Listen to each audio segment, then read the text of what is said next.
보아하니 지구만이 물 한 잔을 마실 수 있는 유일한 장소는 아닐 수도 있겠네요.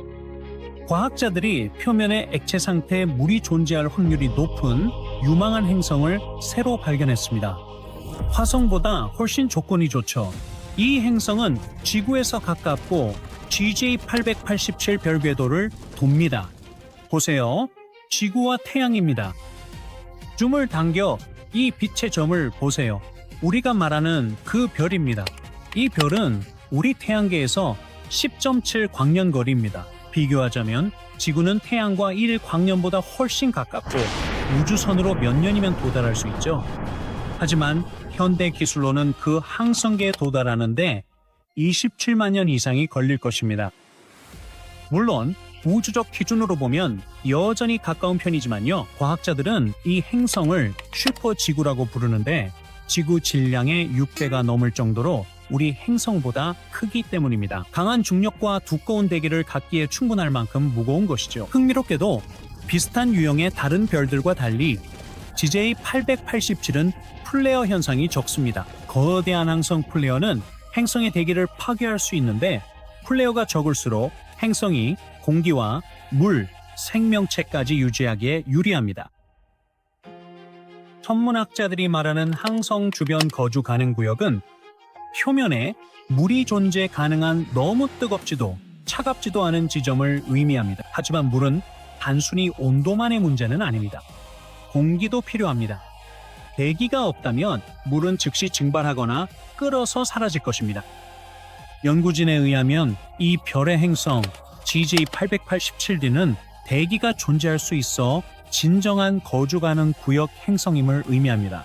과학자들은 2020년 같은 별 주변에서 다른 두 행성을 발견했지만 둘 다 별에 너무 가까워 액체 상태의 물이 있기엔 너무 뜨거웠죠. 이번 연구는 세 번째 행성에 대한 힌트도 주었으나 처음에 과학자들은 실제 여부를 확신하지 못했습니다. 데이터가 우연이나 측정 이상일 수 있다고 생각했죠. 하지만 5년 더 관찰한 결과 행성의 존재가 확인됐습니다. 이 행성은 약 51일마다 공전하므로 그곳에선 51일마다 한 번씩 생일 파티를 열게 됩니다. 수성 1년보다 짧아 행성이 별에 매우 가깝다는 의미입니다. 그런데 왜 타지 않고 생명체가 살 수 있는 걸까요?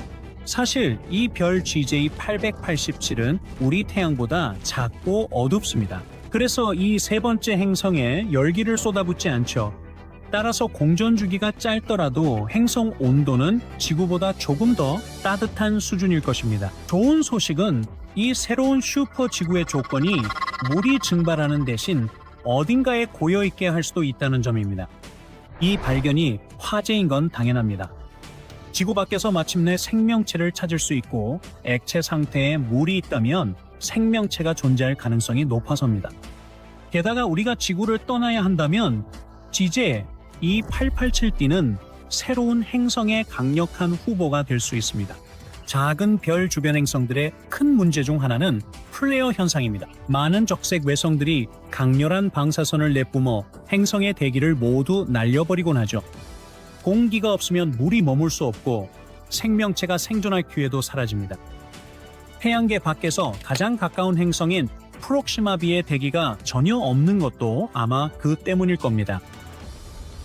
하지만 GJ887은 이례적으로 평온합니다. 다른 작은 별들처럼 플레어를 내뿜지 않죠. 물론 이것은 일시적일 수도 있고 수십억 년 동안 지속될 수도 있습니다. 어느 쪽이든 GJ887D가 대기를 유지할 가능성을 높여줍니다. 이 행성은 또한 무거워서 중력이 매우 강합니다. 로켓 발사가 까다로울 것이고 그곳에서 산책하는 것도 쉽지 않은 일일 겁니다. 하지만 강한 중력은 두꺼운 대기를 유지하는 데에도 유리합니다. 행성의 대기가 형성되었다면 표면을 보호하고 적당한 열을 가둘 수 있었을 겁니다. 일부 행성과 달리 이 행성은 우리 시점에서 별 앞을 지나가지 않습니다. 즉, 별빛이 대기를 통과하는 방식을 보고 대기를 쉽게 측정할 수 없다는 뜻이죠. 대신 천문학자들은 행성의 중력으로 인한 별의 미세한 흔들림을 감지하는 시선 속도법을 사용해야 합니다. 언젠가 최고의 여행지가 될지도 모르는 이 세계에 대해 우리는 아직 배울 것이 많습니다. 매년 천문학자들은 태양계 밖에서 새로운 행성들을 발견하죠. 지금까지 태양이 아닌 다른 별 주위를 도는 외계 행성을 6,000개 이상 찾았습니다. 관심사는 생명체가 살 수 있거나 적어도 그럴 조건이 갖춘 행성입니다. 최종 목표는 꽁꽁 얼거나 우주로 증발하지 않은 표면의 안정적인 액체 상태물을 찾는 것입니다. 물이 액체 상태를 유지하려면 행성이 별에서 너무 멀리 떨어져 있으면 안 됩니다. 너무 멀면 모든 물이 얼어붙고 너무 가까우면 가스레인지 위물처럼 증발하겠죠. 별마다 특성이 달라 크기, 온도, 밝기에 따라 거주 가능 구역이 다릅니다. 지금까지 전 세계 망원경이 거주 가능 구역에서 약 70개의 행성을 발견했지만 바다가 존재 가능한 지구 같은 암석 행성은 그중 30곳뿐이죠. 중요한 건 물이 고일 수 있는 단단한 표면이 있는 암석 행성만이 바다를 가질 수 있다는 점입니다. 또한 이런 행성들은 중력이 있어 물이 액체 형태를 유지해줍니다. 중력이 없다면 물은 금방 우주로 증발하거나 얼어붙게 됩니다. 하지만 이런 조건들을 갖췄다고 생명체가 보장되진 않습니다. 금성과 화성은 모두 태양의 거주 가능 구역에 있지만 금성은 불타는 가마솥이며 화성은 얼어붙은 사막입니다. 그곳에 생명체가 있을 가능성은 낮아 보이죠? 아니면 이 행성을 예로 들어보죠. 이 슈퍼지구는 20광년 떨어져 있습니다. 천문학자들은 2015년 1월에 칠레의 ESO 망원경으로 이를 발견했습니다. 처음에는 아주 유망해 보였지만 이 행성의 궤도는 긴 타원형처럼 아주 길게 늘어져 있습니다. 즉, 공전하며 거주 구역을 벗어납니다. 항성에서 멀어지면 추운 겨울이 이어져 생존에 부적합합니다. 완벽한 궤도만으론 부족할 때도 있습니다. 22광년 박글리제 667CK의 거주 가능 구역에서 행성 3개가 발견되었습니다. 하지만 그중 행성 F는 조속 고정 상태입니다. 한 면만 항성을 향해 있어 타는 듯이 뜨겁습니다. 반대편은 영구적인 그림자에 갇혀 꽁꽁 얼어붙을 듯 춥죠. 생명체는 두 지역 사이의 좁은 띠에서만 생존하거나 강한 바람이 행성 전체의 열을 전달해야만 살 수 있습니다. 진정한 거주 가능 행성은 자기장과 두꺼운 대기처럼 우주선으로부터의 보호막도 필요합니다. 안 그러면 항성의 방사선이 모든 생명 가능성을 태워버릴 거예요. 2016년에 발견된 트라피스트 1K를 예로 들어보죠.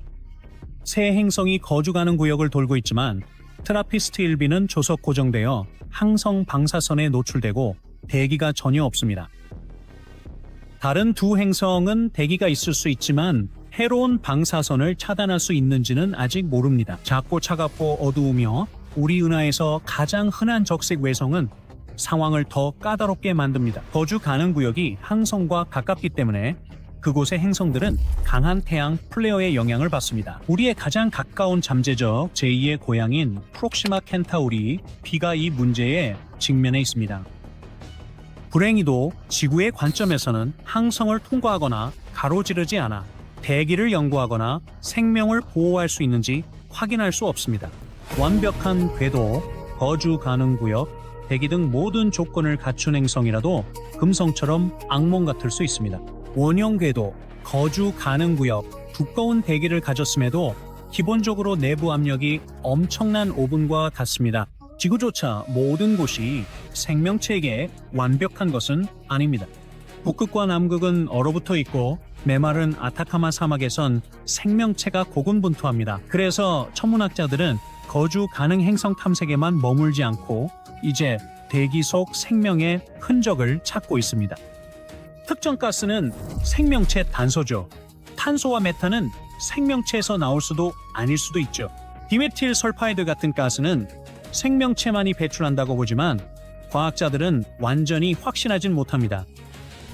핵심은 가스가 생명체 활동인지 아니면 암석 화학 반응인지 구분해내는 일입니다. 우리에게는 ESO의 초거대 망원경과 같은 새로운 망원경이 있죠. 이는 더욱 상세한 정보를 제공합니다. 이는 온대 구역의 행성 탐색과 거주 가능 여부를 알려줄 특정 특성을 밝히는 데 도움을 줍니다.